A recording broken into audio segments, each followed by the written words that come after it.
The wolf and the crane story for kids in Hindi. एक जंगल में एक दुष्ट और लालची भेड़िया रहता था। एक दिन उसने एक हिरण का शिकार किया। शिकार के बाद पर वह अपने लालच पर नियंत्रण नहीं रख पाया और जल्दी जल्दी उसे खाने लगा। इस जल्दीबाजी में एक हड्डी उसके गले में अटक गई। हड्डी अटक जाने पर वह बहुत परेशान हो गया। अब उससे न कुछ खाते बन रहा था, न ही पीते। उसने बहुत कोशिश की कि किसी तरह हड्डी उसके गले से निकल जाए, लेकिन सारी कोशिश बेकार गई। ग्रेटर देन अंत में उसने किसी से सहायता लेने का विचार किया। वह सोचने लगा कि ऐसा कौन है जो उसके गले से हड्डी का टुकड़ा निकाल सकता है। कुछ देर सोचने पर उसे सारस का ध्यान आया। सारस की लंबी गर्दन और चोंच थी। वह उसके मुंह में अपनी चोंच घुसाकर आसानी से हड्डी निकाल सकता था।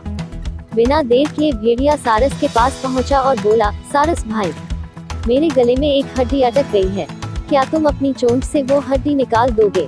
मैं तुम्हारा बहुत एहसानमंद रहूंगा और तुम्हें उचित इनाम भी दूंगा। सारस पहले तो भेड़िए के मुंह में अपनी चोंच डालने से डरा, लेकिन बाद में उसे भेड़िए पर दया आ गया और वह तैयार हो गया। भेड़िए मुंह खोलकर खड़ा हो गया और सारस ने उसमें अपनी चोंच डाल दी, लेकिन उसकी चोंच हड्डी तक नहीं पहुंच पाई। तब उसे अपनी आधी गर्दन भी भेड़िए के मुंह में घुसानी पड़ी। सारस की गर्दन मुंह में जाते ही लालची भेड़िए के मन में लालच जागने लगा। उस सोचने लगा कि यदि मैं इसकी लजीज गर्दन को चबा पाता तो मजा आ जाता, लेकिन उस समय उसे अपने गले में फंसी हड्डी निकलवानी थी, इसलिए वह मन मार कर रह गया। कुछ ही देर में सारस ने उसके गले से हड्डी निकाल दी। हड्डी निकलते ही भेड़िया जाने लगा।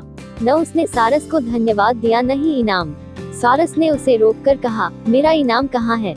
तुमने कहा था कि तुम इस काम के बदले मुझे इनाम दोगे। भेड़िया बोला, एक भेड़िए के मुंह में अपनी गर्दन डालकर भी तुम सही सलामत हो, क्या यह तुम्हारा इनाम नहीं है? इतना कहकर भेड़िया चला गया और सारस मुंह लटकाकर खड़ा रह गया। सीख, लालची और दुष्ट व्यक्ति से कभी कृतज्ञता या पुरस्कार की अपेक्षा नहीं करनी चाहिए। फ्रेंड्स, आपको the wolf and the crane story in Hindi कैसी लगी? आप अपने कमेंट्स के द्वारा हमें अवश्य बताएं।